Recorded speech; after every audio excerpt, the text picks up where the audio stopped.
Hi, this is Laura with Link Private Tutoring, and I wanted to give you an ACT English tip of the day. This is actually a lot of tips. If you focus on a multiple choice test on where commas cannot be used, then you're going to be doing a lot better with your process of elimination. So replay this video as many times as you need to write it down. I'm going to go quickly. Commas cannot be used to join two independent clauses.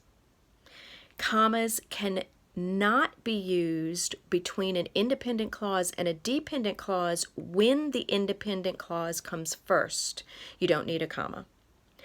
Third, you cannot use a comma between two clauses with the same subject when the subject's not repeated. You do not use a comma between a subject and its verb, ever, ever, ever. You wouldn't say I, comma, threw the ball. Don't use a comma between compound subjects and compound objects. I use this like this and that, red beans and rice. You wouldn't put a comma between red beans and rice. Never put a comma before a preposition. Did you know that?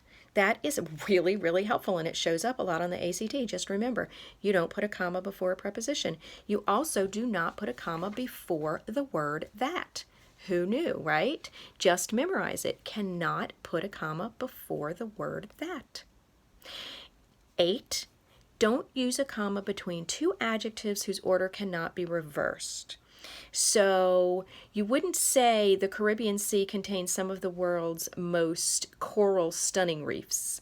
You would say most stunning coral reefs. So then for that, you would not put a comma between it because you can't reverse the order.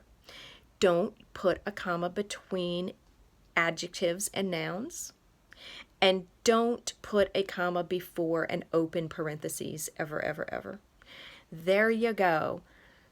10 places where you cannot use a comma. If you memorize this, then you've got it. And I want to thank Erica Meltzer from The Critical Reader.